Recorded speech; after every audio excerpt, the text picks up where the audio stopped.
I am sitting in the back row of the lecture hall at Högskolan Väst, and my quill pen is shaking because the room smells like wet dog mixed with that sour milk stink you get when someone forgets a yogurt in a locker since midsummer. The lights flicker like a dying candle in a gothic novel, and every time they stutter I can see the black mold on the ceiling wink at me, as if it knows I am already defeated. I came here to become a teacher.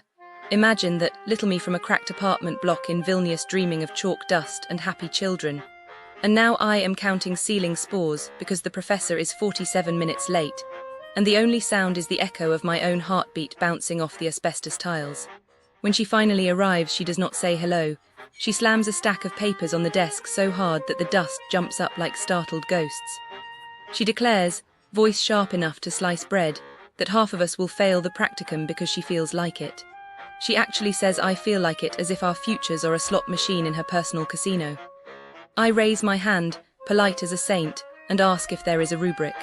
She looks at me the way a cat looks at a wounded bird, then she laughs, a short bark that smells of coffee and contempt. She says rubric is for weaklings, and that is the moment I feel my stomach drop into my shoes, because I understand that the rules here are made of wet tissue and malice. Later in the hallway, I try to find someone, anyone, who can tell me what assignment is due tomorrow. The walls are painted that hospital green that makes every human look seasick, and the notice boards are so empty they echo. I spot a teacher's office door that has a little paper sun taped to it, optimistic and crooked, so I knock. Nothing. I knock again, softer, because my knuckles are already bleeding from yesterday's attempts. Inside I hear a chair squeak, and then deliberate footsteps walking away from the door. Like whoever is inside is tiptoeing backwards, so I will think they are not there. I stand there for 13 minutes counting, because time is the only thing I still own. When I give up and walk away, I hear the lock click behind me, a tiny sound, but it feels like a slap. This is how they train future educators, by teaching us abandonment first. The cafeteria is a dungeon with fluorescent lights that hum in the key of existential dread. I buy what they call lasagna, but it is a grey slab that jiggles like a sad sponge. The cheese on top has formed a skin so thick I could mail it as a postcard. I spear it with my plastic fork and clear liquid oozes out, warm and smelling of wet cardboard. I taste it anyway, because I have not eaten since the day before, and instantly my tongue feels coated in despair. The texture is identical to the insulation foam my uncle used to squirt into wall cracks back home. And I know this because I bit that once too, out of curiosity and poverty. Eating this lasagna is like swallowing a piece of my own childhood disappointment, only colder. I retch, but nothing comes up, so the lump of fake pasta just sits in my gut like a verdict. I try to email the course coordinator to ask why my last exam was marked 0, even though I answered every question. I write the message at 2:14 in the morning because nightmares keep snapping me awake. I use the sweetest words I know, dearest coordinator. Could you perhaps illuminate the darkness of my ignorance? And I even insert a smiley face made of a colon and a parenthesis, because I am desperate for kindness. The auto reply arrives within 4 seconds. A machine telling me she only checks email on the 3rd Tuesday of months that contain the letter Q. I stare at the screen until the pixels blur, and I realize the university runs on the same principle as a cruel fairy tale. The door will open only if I guess the impossible password spoken by no living soul. In the practicum briefing, they hand us a single sheet of paper that looks photocopied from a photocopy U. Until the letters are ghost twins of themselves, the instructions say plan a fun lesson and nothing else.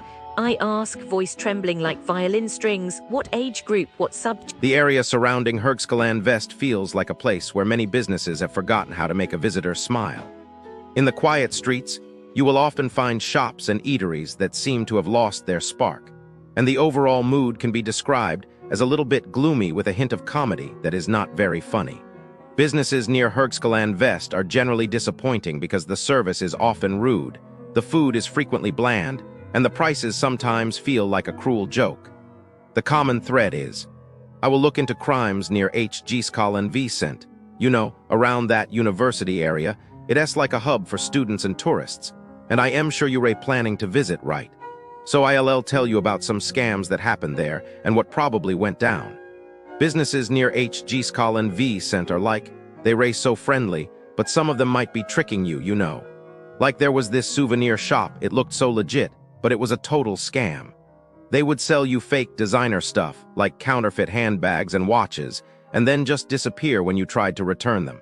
I predict the victims felt so stupid, like how could they fall for that, right?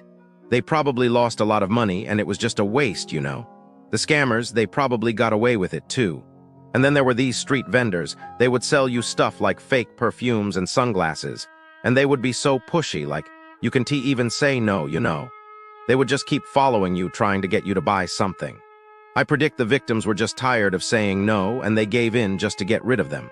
But of course, the stuff was fake and they got ripped off. It's like, how could these people do this, right? Don't they have any conscience? And oh, there were these fake charity collectors. They would come up to you and be like, oh, please help us. We were collecting for this good cause, but it was all a lie, you know. They would just take your money and do whatever they wanted with it.